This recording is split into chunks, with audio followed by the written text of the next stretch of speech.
sehari-hari. Nah, Bapak Ibu Saudara, ada satu pertanyaan. Menurut Bapak Ibu, 5 kali 2 itu berapa ya? 7. Bener nggak 7 ya? Tapi seorang haji berkata 5 kali 7 itu sama dengan 7, Pak. Kenapa?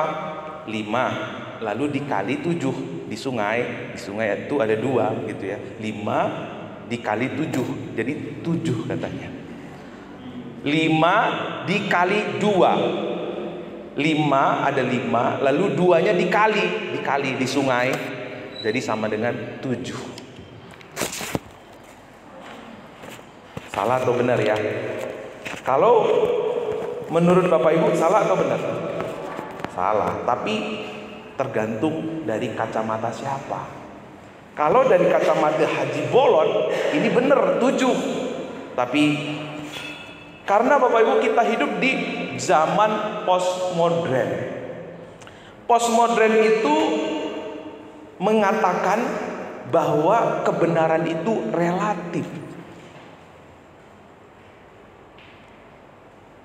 Kebenaran itu adalah relatif. Jadi ada kebenaran yang relatif, ada kebenaran yang universal. Apa artinya kebenaran yang relatif? Kebenaran itu menurut saya. Kalau buat saya korupsi itu nggak apa-apa, bener. Asalkan kita tidak ketahuan. Anak-anak muda zaman sekarang ya bergaul bebas itu nggak apa-apa, nggak masalah asalkan kita senang. Itu kebenaran yang relatif. Benar buat seseorang, suatu kelompok, suku, negara. Tapi kebenaran relatif itu tergantung tempatnya, tergantung orangnya, tergantung negaranya. Maka kebenaran yang sifatnya relatif ini bukanlah kebenaran. Ya, di luar negeri sana gender itu bukan 2. Kalau di Indonesia masih 2, laki-laki dan perempuan. Tapi ada gender yang lain. Kalau Bapak Ibu masuk ke kamar mandi katanya bingung. Ya kan? Ada gender laki-laki, ada gender perempuan. Tapi di sana ada tambahannya. Itu kenapa saudara? Karena ada kebenaran yang relativisme. Ya. Sehingga keadaan ini membuat kita bingung, membuat kita menjadi tanda tanya, kacau gitu ya. Maka ada pertanyaan, kalau Tuhan ada, mengapa saya sakit? Kalau Tuhan ada, mengapa saya kekurangan? Mengapa saya tertindas? Kalau Tuhan ada, kenapa kanker itu ada gitu ya? Kalau Tuhan ada, kenapa penipu justru semakin kaya? Kalau Tuhan ada, kenapa orang jujur, orang yang bekerja keras malah makin susah hidupnya? Ini satu fakta yang kita bisa saksikan dalam kehidupan kita. Ada keluarga yang takut Tuhan, anaknya punya masalah. Tetapi ada orang yang nggak percaya Tuhan, anaknya kelihatan fine-fine saja. Ada orang yang beriman, menderita, didiskreditkan. Tapi ada orang yang tidak percaya Yesus, bahkan hidupnya aut-autan, terlihat makmur. Nah, saudara, sehingga hal-hal ini membuat seseorang menjadi skeptis, ragu, apakah Tuhan itu ada? Menjadi orang yang akhirnya tertatih-tatih, ragu dengan iman mereka. Apakah Bapak Ibu juga mengalami hal yang sama? Ada tanda tanya, pertanyaan yang tidak kunjung selesai. Tapi tahu nggak Bapak Ibu, seorang Raja Salomo juga mengalami hal yang sama. Dia mempunyai masalah yang sama. Dalam kitab Pengkhotbah ini, kalau Bapak Ibu baca, Pengkhotbah ini ditulis oleh Salomo di akhir hidupnya. Dan di akhir hidupnya kalau Bapak Ibu baca, seperti orang yang stres. Padahal pandangan orang-orang dunia, orang yang punya segala sesuatu itu seharusnya bahagia, seharusnya happy hidupnya, nggak ada kalender yang sedih gitu ya. Tapi nyatanya seorang Salomo frustasi, stres, kosong. Ada 30 kali kata kosong-kosong di bawah matahari, itu kosong, sia-sia gitu ya. Wow, apa yang terjadi saudara? Salomo juga akhirnya skeptis, ia diambang ketidakkepercayaannya kepada Tuhan karena kekacauan yang ia saksikan di bawah matahari. Salomo mengamati bahwa hidup berdasarkan hikmat Tuhan tidak selalu berhasil. Tadi kita membaca ya, kalau hikmat dunia itu minyak mahal itu lebih keren daripada nama baik. Makanya untuk membeli parfum yang semahal apapun, kalau selagi ada uang pasti dibeli, tapi nggak peduli dengan nama baiknya. Dan seterusnya, ke rumah pesta itu lebih penting menurut hikmat dunia ya. Berbahagia itu lebih baik, menikmati itu lebih baik buat hikmat dunia. Tapi buat hikmat yang Salomo katakan di sini Bapak Ibu, nama baik lebih baik, ke rumah duka lebih baik ya, dan seterusnya. Ini bertentangan, kontras dengan hikmat dunia. Hikmat dunia dengan hikmat Allah itu sesuatu yang jauh berbeda. Padahal dikatakan di sini saudara, kalau kita menemukan hikmat itu sama seperti orang menemukan matahari, menemukan kehidupan. Dan dikatakan nanti orang yang menemukan hikmat itu menemukan keberuntungan seperti dia menemukan warisan, harta warisan saudara. Jadi sehebat apapun kita berjuang untuk waktu yang baik dan menyenangkan, akan ada waktu yang buruk yang harus kita jalani dalam kehidupan kita. Tapi semua ini membuat kita untuk tidak mengandalkan kekuatan. Ada orang yang rajin-rajin, ternyata dalam kerajinannya dia gagal. Ada orang jujur, dalam kejujurannya ada orang yang membohongi dia. Kalau kita nggak mengerti hikmat surgawi, sering sekali membuat kita akhirnya mengutuki Tuhan. Apa gunanya saya ikut Tuhan? Saya sudah begini, saya sudah mencoba mengikuti Tuhan, melakukan apa yang Tuhan mau. Toh hidup saya tidak lebih baik dari orang yang nggak mengenal Tuhan. Tapi ini semua saudara membuat kita apa saudara? Untuk tidak mengandalkan kekuatan. Kalau ada orang yang karena kerajinannya, karena kebaikannya, hidupnya jadi umurnya panjang, jadi hidupnya baik, orang nggak akan lagi cari Tuhan. Dia akan berusaha untuk meraih itu semua dengan kekuatan. Tapi Tuhan membuat semuanya ini dalam Khotbah 3 supaya apa? Supaya manusia takut akan Dia. Kita tidak pernah bisa men-setting musim dalam hidup kita. Kita tidak pernah bisa menentukan, mengontrol waktu atau musim. Tapi kita bisa mengubah cara pandang kita.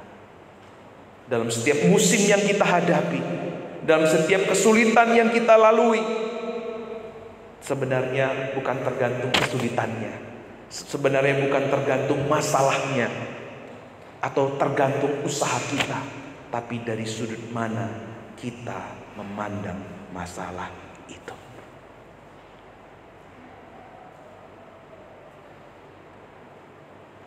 Orang kalau melihat badai, orang yang melihat badai pada umumnya ketakutan.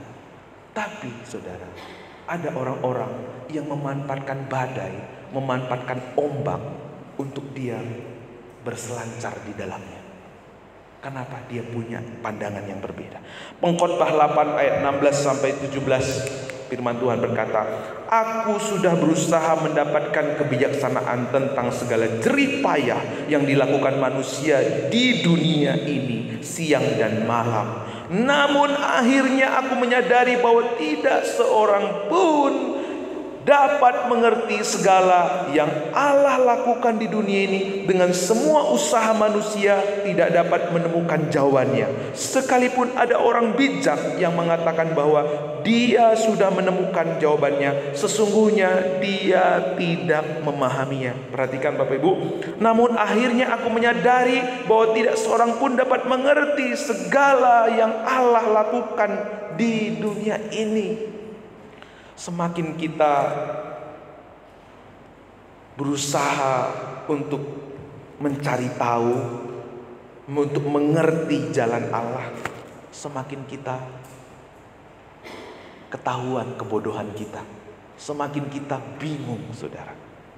Karena itu seorang Mark Dever berkata, kitab Pengkhotbah adalah kebaikan Tuhan kepada kita, karena dia tidak membiarkan kita berkubang dalam kesia-siaan kita. Dalam kasihnya dia membuat kita frustasi. Kok Tuhan membuat kita frustasi? Rasa frustasi kita terhadap absurditas kehidupan mendorong kita kepada Tuhan, dan kabar baik Injilnya itulah jawaban atas kehancuran dan kesia-siaan kita. Dalam pergumulan kita mencari Tuhan, dalam pergumulan kita untuk mencari kehidupan ini, menjalani kehidupan ini, kita sering sekali malah frustasi. Kita mengalami kebingungan. Tapi kata Mark Dever, justru dalam rasa frustasi mendorong kita kepada siapa? Kepada Tuhan. Hikmat dunia berkata, kalau kamu kaya, kalau namamu baik, kalau kamu punya segala kenikmatan di dunia ini, maka kamu akan memiliki hidup. Tapi semakin kita mencari, semakin kita mengejar, semakin kita frustasi, semakin kita menemukan kekosongan, semakin kita menemukan kehampaan. Tapi puji Tuhan, dalam kita mengalami frustasi itu, Tuhan sebenarnya mengetuk hati kita dan berkata, hei anakku, arti hidupmu bukan kepada hartamu, arti hidupmu bukan kepada pengakuan manusia, arti hidupmu bukan kepada kenikmatan dunia ini. Arti hidupmu ada di dalam Aku. Karena justru di dalam penderitaan kita akan berpaling kepada sesuatu yang bukan panah, tetapi kepada sesuatu yang datangnya dari sorga. Bukan sesuatu yang ada di bawah matahari, tetapi ada di atas matahari. Itu yang akan memberi kita arti hidup. Itu akan menemukan kita kepada pribadi yang mengisi kekosongan dalam hati kita. Karena itu saudara, hukum atau kebenaran relativisme itu tidak alkitabiah. Pengkhotbah 10 ayat 2, sama-sama kita baca 1, 2, 3 ya. Pikiran orang bijak memimpinnya untuk melakukan hal benar, sedang pikiran orang bebal memimpinnya untuk melakukan hal yang jahat. Jadi pengkhotbah bilang ada memang hal-hal yang benar, ada hal-hal yang jahat. Bukan relatif, bukan tergantung siapa yang memandangnya, tetapi apa yang sudah ditentukan oleh Tuhan, ya. Apa yang sudah ditentukan Tuhan, itulah kebenaran yang sesungguhnya, ya. Kalau kita memiliki kebenarannya Tuhan, berarti itu adalah kebenaran yang absolut, kebenaran yang universal, kebenaran yang mutlak, kebenaran yang tidak hanya diterima oleh jemaat Gereja Baptis Pabaton, tetapi kebenaran yang diterima oleh negara-negara lain, oleh semua suku, oleh semua pribadi yang ada di dunia ini. Tidak ada yang bisa menyanggahnya, tidak ada yang bisa menentangnya. Kalau kita hidup dengan kebenaran yang absolut, kebenarannya Tuhan, kita pasti menemukan keadilan. kita pasti menemukan yang terbaik dalam hidup kita. Kita pasti menemukan yang terindah, yang termulia, yang penuh damai dan sukacita dalam hidup kita. Ya, kita pasti menemukan. Nah, bagaimana kita menemukan kebenaran itu? Dengan hikmat. Sama-sama katakan dengan saya, dengan hikmat. Dengan hikmat kita bisa menemukan kebenaran itu. Makanya waktu Salomo berdoa kepada Tuhan, Salomo tidak meminta kekuasaan, Salomo tidak meminta harta, Salomo tidak meminta kenikmatan, tapi dia minta apa, saudara? Hikmat. Karena hikmat akan membawa kita kepada maksud dan rencana Tuhan. Tadi dibilang ya, orang yang menemukan hikmat itu seperti orang yang menemukan matahari, menemukan kehidupan. Orang yang menemukan hikmat itu seperti orang yang menerima warisan dalam hidupnya. Sungguh sangat luar biasa. Di dalam ayat yang ke-19 dikatakan, hikmat memberi kepada yang memilikinya lebih banyak apa Bapak Ibu? Kekuatan daripada 10 penguasa dalam kota. Bayangkan saudara, orang yang menerima hikmat, orang yang memiliki hikmat, dia memiliki kekuatan. Dengar baik, orang yang memiliki hikmat, ia punya kekuatan untuk mengalahkan musuh.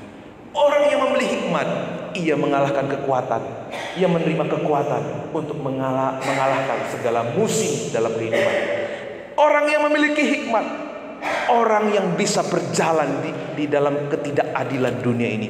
Orang yang memiliki hikmat, dia adalah orang yang tangguh akan mengalahkan segala musim tantangan dalam kehidupannya. Dikatakan di ayat 8, pasal 8 ayat 11, karena hikmat lebih berharga daripada permata, apapun yang diinginkan orang tidak dapat menyamainya. Berapa kali saudara meminta hikmat kepada Tuhan? Kapan terakhir kali kita meminta hikmat kepada Tuhan? Atau yang kita selalu minta kepada Tuhan, Tuhan jodoh Tuhan, Tuhan berkati anak-anakku Tuhan, Tuhan berkati usahaku, daganganku Tuhan, Tuhan kesehatanku Tuhan, oh Tuhan tolong Bapak, tambah satu lagi rumah dan mobil. Kapan kita terakhir meminta hikmat kepada Tuhan? Jelas hari ini diingatkan kepada kita, orang yang menerima hikmat, ia menerima kekuatan lebih daripada penguasa 10 penguasa kota. Orang yang menerima hikmat itu lebih berharga dari permata, seperti orang yang menemukan matahari, seperti orang yang menerima warisan, saudara. Apakah doa-doa kita selama ini hanya meminta yang sifatnya tanda, tapi kita lupa meminta hikmat? Haleluya saudara.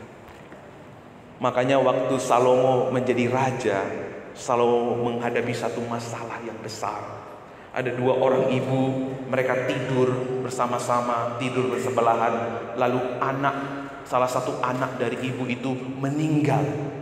Tapi karena gak mau disalahkan ibu yang satunya, dia berkata, ini anak saya, anak yang masih hidup itu adalah anak saya. Ribut panjang, perdebatan, akhirnya sampai ke Raja Salomo. Ini anakku, anak yang mati itu adalah anak dia yang teledor, dia yang tidak mengasihi anaknya, dia enggak, saling menyalahkan. Tapi Salomo berkata, oke, tidak ada yang mau ngaku, sini bawa anaknya. Penggal anak itu. Saudara tahu apa yang terjadi? Ibu yang mempunyai anak itu berkata, tidak usah raja, biarkan anak itu hidup. Udah kasih aja, kalau memang itu mau dia, kasih aja itu anak. Raja Salomo tahu itu anak siapa. Waktu kita memiliki hikmat, kita akan menyelesaikan satu masalah dengan bijak. Kita bisa melihat, menemukan kebenaran yang sesungguhnya. Dan Alkitab katakan apa saudara? Waktu kita menemukan kebenaran itu akan memerdekakan kita. Itulah sebabnya saya senang sekali dengan jemaat Gereja Baptis Babaton yang bukan hanya senang melayani, tetapi senang mencari hikmat dari Tuhan. Senang belajar sekolah minggu, senang ikut PA, senang ikut komunitas. Karena lewat itu saudara, kita akan memunculkan kebenaran yang Tuhan sudah sediakan. Di dalam 1 Korintus 1 ayat 18 dikatakan, sebab pemberitaan tentang salib memang adalah kebodohan bagi mereka yang akan binasa, tetapi bagi kita yang diselamatkan pemberitaan itu adalah kekuatan Allah. Ayat 24, tetapi untuk mereka yang dipanggil baik orang Yahudi maupun orang bukan Yahudi, Kristus adalah kekuatan dan apa Bapak Ibu? Dan hikmat Allah. Salomo mencari hikmat, Salomo bergumul untuk hikmat, Salomo meminta hikmat dari Tuhan. Hikmat itu membawa kita kepada kebenaran Tuhan. Hikmat itu membawa kita menang atas segala masalah. Dan tahukah saudara siapa hikmat itu? Hikmat itu adalah pribadi Yesus sendiri. Dialah hikmat sejati. Tetapi oleh Dia kamu berada dalam Kristus Yesus, yang oleh Allah telah menjadi hikmat bagi kita. Ia membenarkan dan menguduskan, menembus kita. Di satu sisi Allah melihat dosa kita. Kalau Dia adalah Allah, pasti Dia akan menghakimi orang yang berdosa. Betul nggak? Kalau Dia nggak menghakimi, nggak menghukum, Dia bukan Allah. Tetapi kalau Dia menghukum kita, di mana kasih Allah? Tapi kalau Dia hanya mengasihi kita, di mana keadilan Allah? Maka Tuhan menyatakan hikmat sorgawi lewat Yesus Kristus. Kasih dan keadilan Allah dipertemukan di atas kayu salib ini. Yang mati menanggung dosa kita. Keadilannya dinyatakan, tapi kasihnya juga dinyatakan kepada kita. Itulah hikmat Allah yang kita temukan di dalam Yesus Kristus. Apa yang dinubuatkan oleh Mazmur Daud tergenapi, bahwa kasih kesetiaan akan bertemu, keadilan dan damai sejahtera akan bercium-ciuman di atas kayu salib. Tuhan menyatakan hikmat sorgawi buat kita. Sehingga Yesus yang adalah Sang Juru Selamat yang menyelamatkan kita dari kebinasaan, Dia adalah Sang bijaksana yang membuat kita menjadi bijaksana. Yesus adalah Sang yang miskin menjadikan kita menjadi kaya. Di atas kayu salib, Sang kebenaran menanggung yang pantas diterima orang berdosa, supaya kita yang berdosa mendapatkan apa yang pantas diterima oleh orang benar. Sang adil menjalani hukuman yang tidak adil, supaya kita pelaku ketidakadilan dapat menerima pengampunan. Sang kebaikan menderita kejahatan yang mengganaskan, supaya kita yang jahat dapat menerima kasih karunia. Juru selamat yang bijaksana mengalami kemalangan, sengsara, dihina dan ditolak, supaya kita yang malang, sengsara dan dihina dapat diterima dan diselamatkan. Wow. Inilah hikmat surgawi menjadi kabar baik buat setiap kita. Sehingga setiap kita yang menerima salib Kristus, menerima Yesus, saudara menerima hikmat surgawi dalam hidupmu. Saudara tidak lagi hidup dengan hikmat duniawi yang selalu mengejar kenikmatan, yang selalu mengejar kehormatan dunia, yang selalu mengejar kekayaan dunia yang membuat kita letih lesu. Tapi saudara dan saya menerima hikmat sorgawi. Haleluya. Amin. Hikmat sorgawi itu kapan terjadi? Waktu kita mengalami Kristus, sudah pasti iya dan tidak bisa tidak. Cara pandang kita diubah oleh Tuhan. Tidak lagi cara pandang duniawi, tidak lagi memiliki cara pandang yang relativisme, tetapi cara pandang kita adalah in view of God mercy. Memiliki sudut pandang dari kemurahan Tuhan. Tahun yang lalu kita belajar dari kitab Roma, memiliki sudut pandang dari kemurahan Allah. Itulah yang juga disebut dalam bahasa lain lensa Injil, saudara. Tolong, lensa Injil. Kita memandang segala sesuatu bukan lagi dengan sudut pandang kita, bukan lagi menurut saya, bukan lagi menurut pendeta, bukan lagi menurut kakek saya, menurut opung saya, tetapi apa menurut Tuhan. Apa menurut Tuhan. Dalam setiap hari kita, dalam setiap pergumulan kita, kita memandang segala sesuatu dengan lensa Injil. Mengapa? Mungkin Bapak Ibu tadi pertanyaan di awal, mengapa saya harus mengalami semuanya ini? Tuhan memakai penderitaan untuk menunjukkan kemurnian hati kita. 2 minggu yang lalu, saudara masih ingat ada satu orang yang berdoa kepada Tuhan. Tuhan, kenapa saya mendoakan orang yang sakit, saya masih sakit? Kalau kita nggak tahu hikmat sorgawi, maka akan banyak orang akan mundur dari imannya. Ngapain saya doain orang, saya juga masih sakit, Tuhan nggak peduli saya, Tuhan nggak mengasihi saya. Tapi tahukah saudara, kita yang sudah mengalami sakit, bahwa penderitaan itu juga dipercaya Tuhan kepada kita. Yang dipercaya Tuhan kepada kita bukan soal berkat, bukan soal kebaikan saja, tapi hal yang tidak baik pun Tuhan izinkan terjadi dalam hidup kita. Kenapa? Dia mempercayai kita. Karena sudah terlalu banyak orang yang ikut Tuhan gara-gara doanya dijawab, gara-gara dia sembuh, gara-gara orang-orang baik sama dia. Tapi hanya sedikit orang yang tetap setia melayani, setia mengikut Tuhan, walaupun dibenci, sekalipun didiskreditkan, sekalipun doanya belum dijawab oleh Tuhan. Tapi Tuhan mau memunculkan orang-orang yang mau tetap melayani, tetap mengasihi, sekalipun walaupun diperlakukan dengan tidak adil. Ketika kita menemukan ketidakadilan di dunia, ingat saudara, bahwa Sang Maha Adil, Dia dihakimi oleh orang-orang yang tidak adil. Supaya kita tidak lagi berdalih.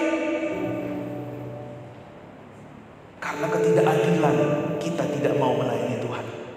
Sekalipun saya tidak menerima keadilan dari dunia, saya akan tetap pergi, saya akan tetap mengiringi, saya akan tetap melayani, karena saya tahu Tuhan saya adil. Sang Maha Adil rela diadili dengan tidak adil, supaya kita hidup tidak lagi menuntut keadilan dari dunia ini, tetapi kita menerima kekuatan untuk melayani dengan mengiring Tuhan. Walaupun diperlakukan tidak adil, sekalipun kekurangan, walaupun dibenci, kita tetap melayani.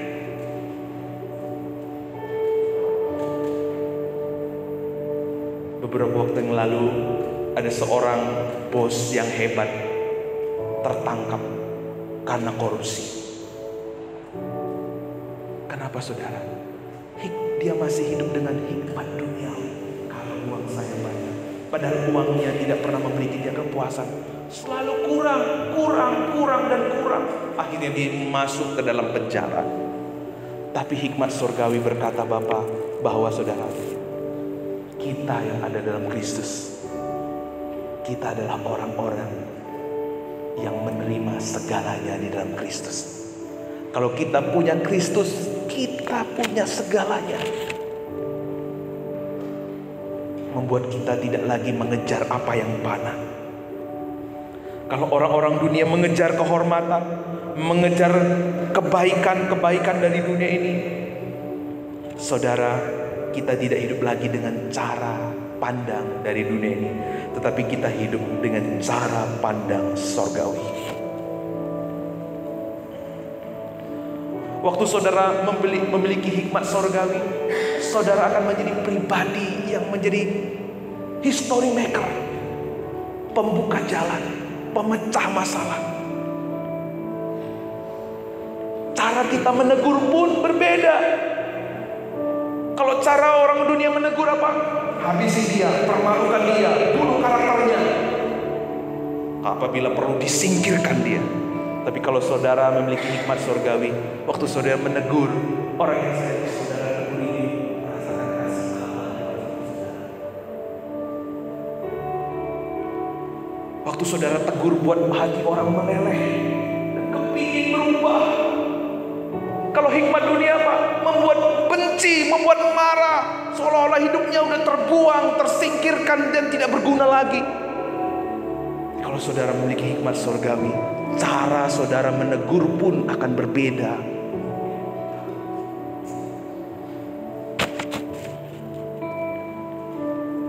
Saya undang kita untuk tunduk kepala.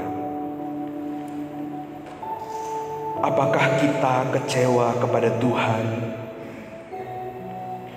Apakah kita marah dengan Tuhan akan situasi hidup kita saat ini? Sadarkah bahwa kita hidup di dunia yang sudah jatuh dalam dosa, sedang kita sendiri juga penuh dengan dosa. Di sekeliling orang-orang berdosa, itulah akar dari segala kejahatan dan penderitaan dan kematian. Kepada siapakah kita berpaling untuk mencari jawaban? Kepada diri sendiri, kepada dunia, atau kepada Tuhan? Sudahkah kita berjumpa dengan pribadi Kristus? Sudahkah pengorbanan salibnya mengingatkan kita akan pendampingan di tengah penderitaan kita? Sudahkah keindahan Injilnya kita renungkan untuk menenangkan hati kita? Apakah saat ini saudara mengalami penderitaan atau sesuatu yang tidak enak?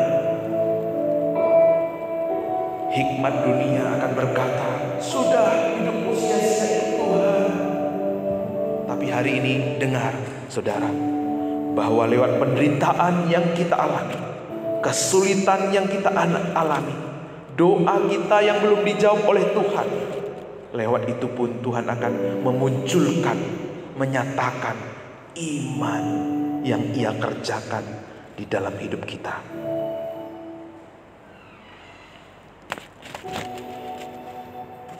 Terima kasih Tuhan, bekerjalah lewat kuasa Roh Kudus-Mu, menerangi hati kami, agar kami tidak lagi hidup dengan pengertian kami, tujuan, keinginan, cara kami, tapi kami hidup dengan hikmat surgawi, kekuatan, maksud, tujuan hanya dengan Engkau Tuhan.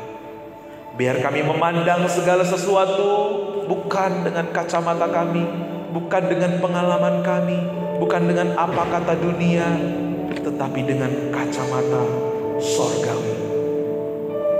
Kami boleh memandang semua dengan lensa Injil, mengukur segala sesuatu lewat apa yang telah Kau selesaikan di atas kayu salib.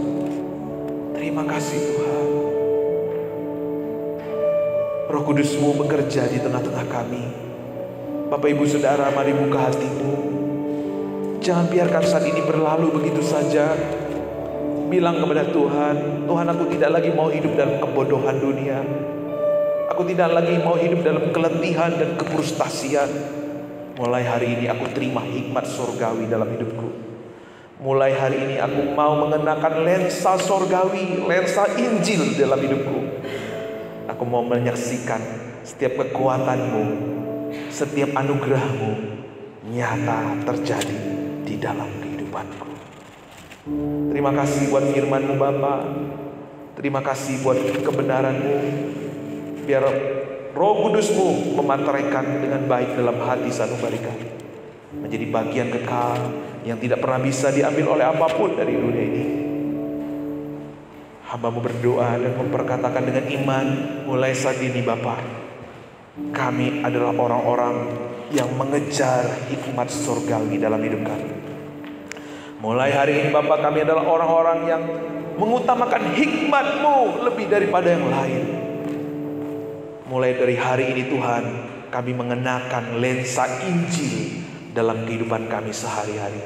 Roh Kudus-Mu menolong kami Roh Kudus-Mu memateraikan firman-Mu. Di dalam nama Yesus kami berdoa. Haleluya. Amin. Mari kita bangkit berdiri Bapak Ibu. Kita respon firman Tuhan hari ini dengan penuh kerendahan hati dan kerinduan. Dengan hati yang tertuju kepada Tuhan, kerinduan kita kepada Dia.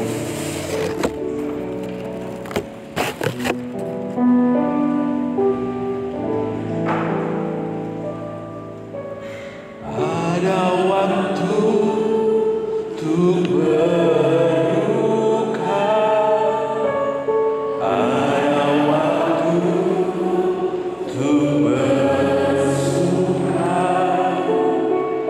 ada waktu untuk berdiam, ada waktu untuk berkata.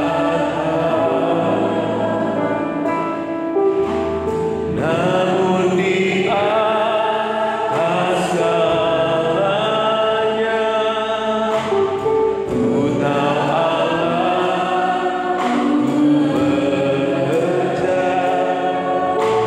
mendatangkan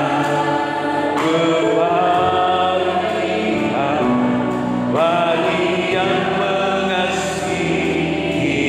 Mari katakan bersama-sama. Di saat yang ku alami, hal seperti yang ku ingini.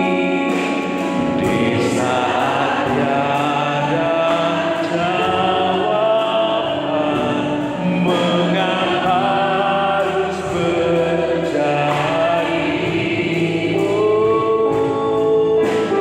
Namun di atas kami tahu Allah bekerja. Ku tahu Allah, ku bekerja mendatangkan kebaikan bagi yang mengasihinya.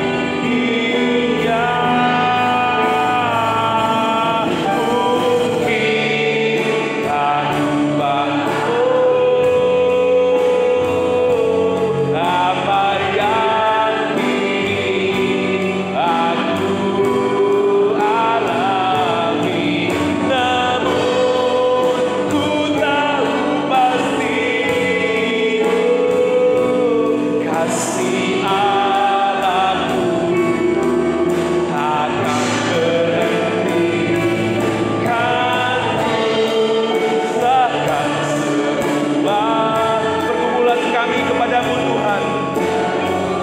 Amin. Padamu Yesus, karena ku tahu pasti